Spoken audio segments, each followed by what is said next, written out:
was macht ihr da? Hä? Das ist aber schön, dass wir uns wieder treffen. Da können wir ja ein Stück gehen. Ich habe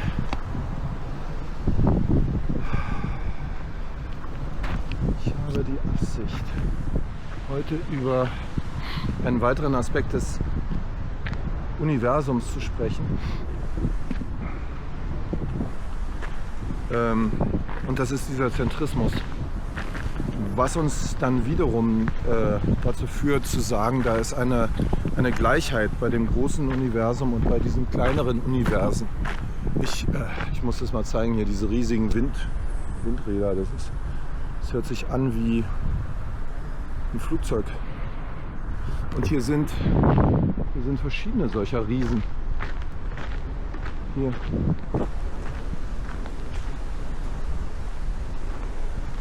Hier. So sieht's aus, die Realität. Ein Universum. Universum als Begriff einfach für alles. Ja? Das universell Ganze. Alles ist da drin. Ich habe ein bisschen überlegt, wie ich hier überhaupt anfange. Aber man muss sagen, der Materialist würde ja jetzt sagen, das Universum. Und ich hatte gestern wo es um das Ich-Universum gesagt, das Ich-Universum ist alles, was ich kenne. Das Universum, das große Universum, der Kosmos, das ist alles, was die Menschheit kennt. Und nun wird der Materialist wahrscheinlich sagen, ja, es ist aber nicht nur das, was wir kennen, es ist ja auch das, was wir nicht kennen. Das also, was da ist, aber wir kennen es nicht. Und das habe ich ja an anderer Stelle die Unklarheit des Existenzbegriffs genannt. Wenn man auf diese Weise verfährt, dann kommt man irgendwann dazu, zu diesen klavierspielenden Affen, die es ja auch geben muss in einem unendlichen Universum und in dem alle Möglichkeiten sind. Das ist aus spiritualistischer Sicht aber Unsinn, letzten Endes Unsinn. Es gibt aus spiritualistischer Sicht das, was wir kennen und das, was wir benennen. Es ist der Gedanke, der existiert. Daher komme ich dazu, dass ein Universum immer alles ist, was man letzten Endes auch weiß und benennen kann oder benennt. Und da gibt es also diese Analogie, die beim Ich anfängt, dass Ich immer in der Position eines zentralen Spielers wie auf einer Bühne, der Star eines Films. Das Ich ist immer dabei. Ich bin bei jeder Aktion, die ich mache, bei jeder Bemühung, bei jeder Wolte, immer dabei. Wohingegen die Peripherie mir wie weniger bedeutend erscheint. Wir haben ja, das sind alles psychologische Begriffe, wir haben ja da den Begriff Egozentrismus, Egoismus. Warte mal, ich hab hier eine ganze Reihe von Synonyme gefunden. Und hier, das mache ich mal ein bisschen heller, damit ich überhaupt lesen kann, was da steht. Ja, zum Glück eine Sonnenbrille auf, ne? Dadurch fällt mir manches leichter. Selbstbezogenheit, Ich-Bezogenheit, Selbstsucht, Eigenliebe, Narzissmus, Selbstzentriertheit, Eigensucht, Selbstfokussierung, Egomanie, Selbstüberhöhung. Das sind also alles Begriffe, die mit diesem zentralen Blick des Ich zusammenhängen und die wir ja selbstverständlich kennen. Und nun würde ich sagen, das ist erstmal ausgehend von dem, wie wir die Welt erleben, eine ganz normale Sache. Wir, wie gesagt, immer im Mittelpunkt. Und wer jetzt keine höhere Erziehung genossen hat oder so, der wird es auch bedenkenlos ausplappern. Ja, so ungefähr, ich bin hier der Wichtigste und so weiter. Aber was, glaube ich, gravierender ist und was man auch sehen kann, ist, dass alle so denken. Und so mancher ein bisschen weniger vielleicht als der andere, aber die eigene Perspektive als sehr wichtig zu nehmen, das ist eigentlich eine relativ natürliche Sache, würde ich sagen. Und sich demzufolge um die eigenen Belange auch mehr zu kümmern als die anderer, ist, also man muss sich einfach darüber klar werden, dass es so ist, dass diese Perspektive so da ist. Und wir haben dann auf der anderen Seite, weil ich ja von Universen spreche, auch das wird ja manchen aufstoßen und wird sagen, was für Universen, wir haben nur ein Universum. Aber wenn ich das Universum so verstehe, dass es alles ist, was ein Bewusstsein kennt, dann kann ich genauso sagen, ein Bewusstsein formt sich, wenn Menschen kommunizieren, durch Kommunikation. Zum Beispiel haben die Völker im Mittelmeerraum halt ihre zentrale Position so gesehen, dass sie sagen, wir sind im Mittelpunkt, ich muss mal die Kamera umstellen. Nee, warte mal, so, ach, das geht jetzt gar nicht. Sie soll eigentlich den Horizont gerade halten. Ich weiß nicht, ob das jetzt passiert. Also die Völker des Mittelmeerraums nannten nicht umsonst das Mittelmeer Mittelmeer, weil sie dachten eben, das ist das Zentrum der bekannten Welt, unserer Welt. Ja, ich sage nicht bekannten Welt, sondern das war ja ganz normal ihre Welt. Und alles andere ist halt nicht so wichtig. Oder das chinesische Wort für China, Reich der Mitte. Da dachte sich das große Volk der Chinesen eben auch, wir sind die Mitte des, ich weiß nicht, Universums oder der bekannten Welt.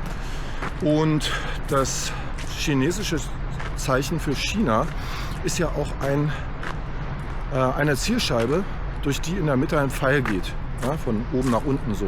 Also im Konkreten sieht es aus wie, also alle chinesischen Schriftzeichen sehen ja aus wie kleine Vierecke. Das ist also wie so ein kleines Bildchen. Und in diesen Schriftzeichen ist nochmal eine perspektivische Zielscheibe, sieht aus wie ein Viereck, das quer liegt und Rechteck, und von oben nach unten geht ein Strich durch. Reich der Mitte. Und weil ich ja immer sage, das Universum ist eine Metapher für Bewusstsein. Auch hier haben wir diesen zentralen Blick, dass man in der Kosmologie das heute so sieht, dass man sagt, von der Erde aus gesehen scheint es so, als sei die Erde der Mittelpunkt einer Expansion aller Galaxien. Je weiter entfernt sie sind von uns, bewegen sich umso schneller von uns weg. Man ist aber natürlich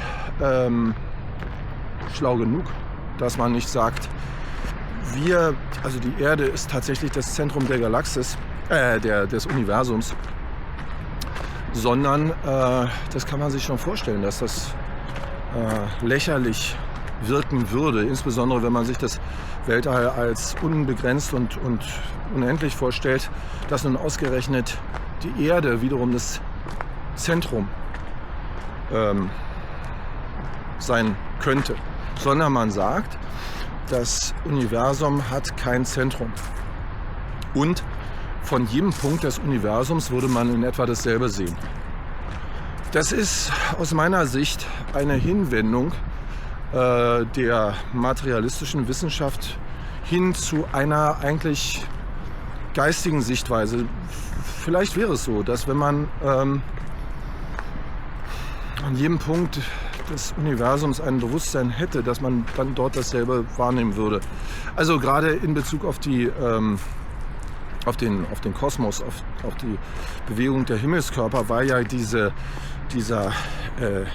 Egozentrismus, die Eigenliebe und so weiter auch sehr verbreitet, wenn man so will. Ich übertrage das jetzt mal vom Psychologischen auf das Wissenschaftliche. Man hatte ja früher die Vorstellung, dass die Erde im Mittelpunkt aller Bewegung, also der Mittelpunkt sei und das Universum würde sich drumherum bewegen, also insbesondere die Sonne und so. Das nennt man ja das, also was wir heute haben, das heliozentristische Weltbild, dass also die Erde um die Sonne sich bewegt und nicht umgekehrt. Und darum wurde vor ein paar hundert Jahren, also noch gar nicht so lange her, ziemlich gestritten. Und zum Beispiel der Galileo Galilei, der hatte einen Streit mit der katholischen Kirche, die eben sagte, die Erde ist natürlich das Zentrum von allem. Warum? Weil Gott die Erde geschaffen hat für die Menschen. Und die konnten sich das eben nicht vorstellen, dass sich die Erde um irgendwas anderes rum bewegt. Sondern die Gestirne waren dazu gemacht, dem Menschen zu dienen und von Gott.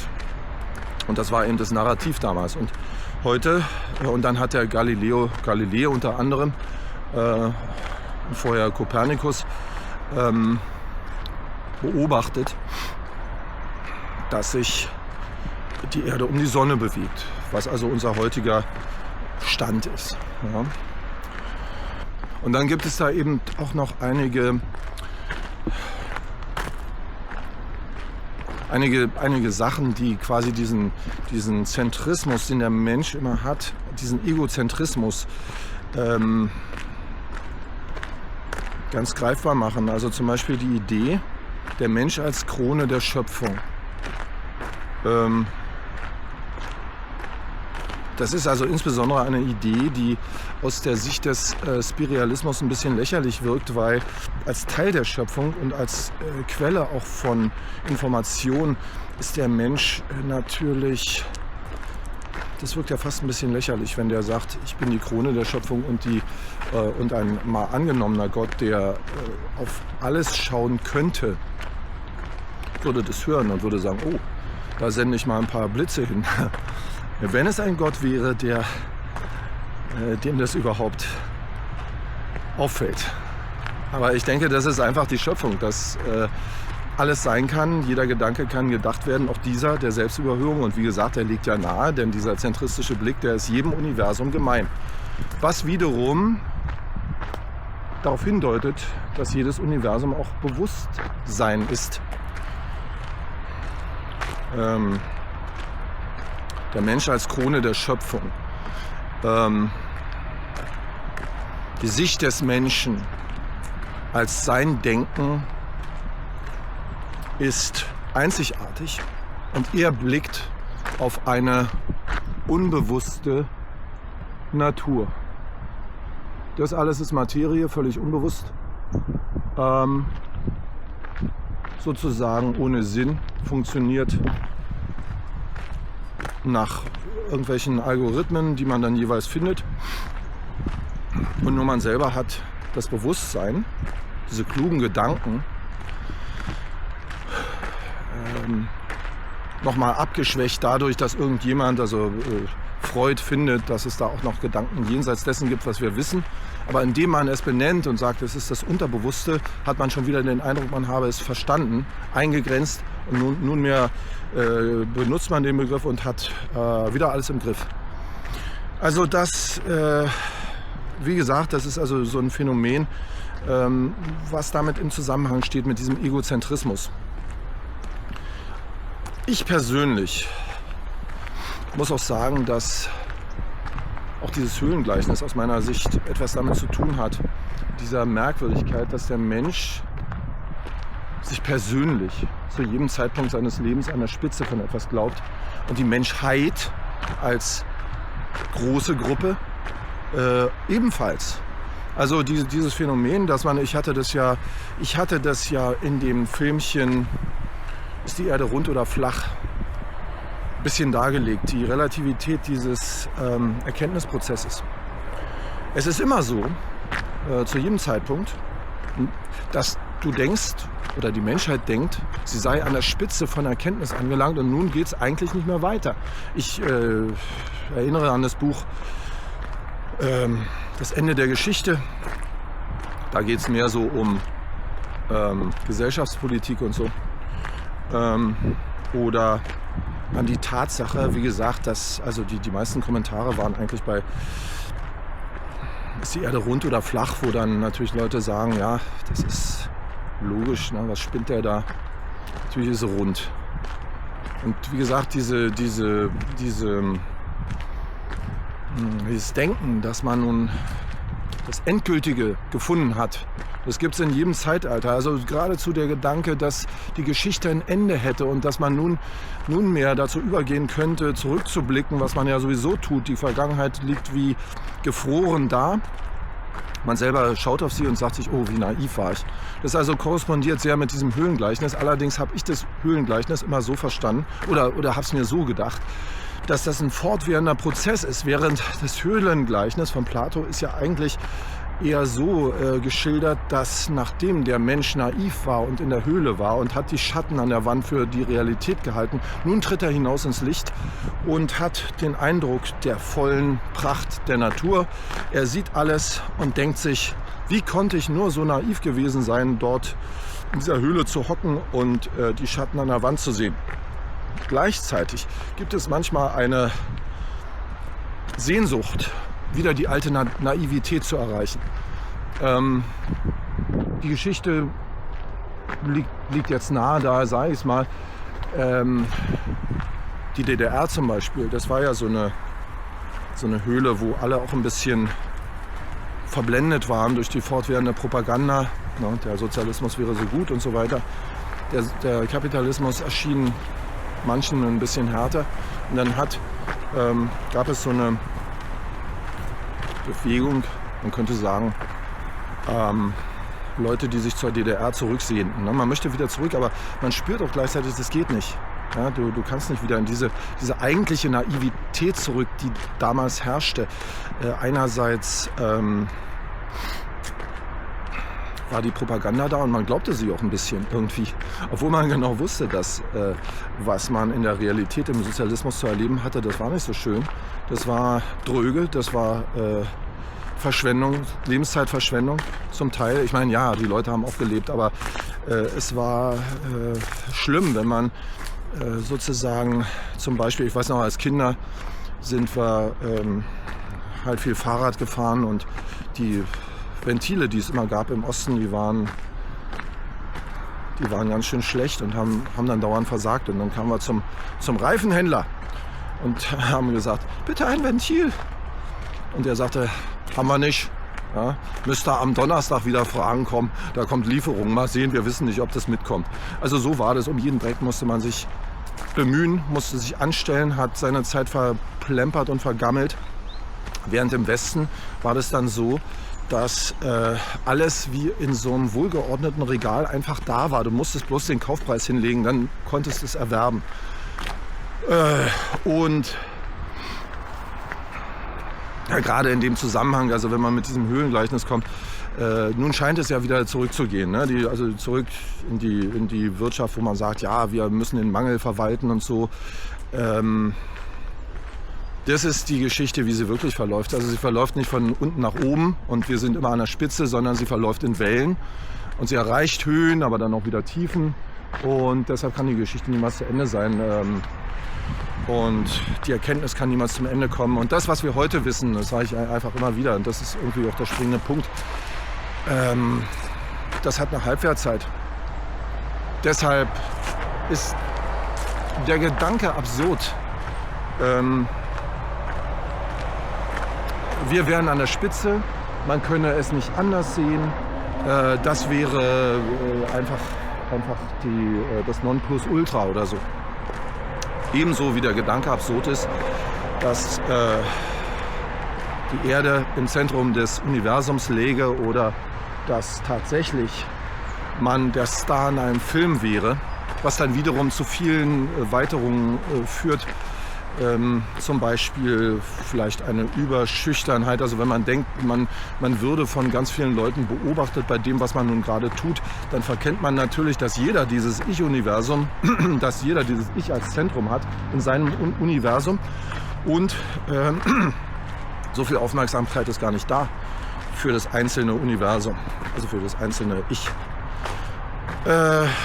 des anderen. Ich will es an dieser Stelle mal bewenden lassen. Ich freue mich, dass ihr da wart und vielleicht hoffentlich bis zum Ende durchgehalten habt. Ich wünsche mir, dass ihr möglichst abonniert und die Glocke betätigt und freue mich auf das nächste Mal. Bis dann. Tschüss. Over and out.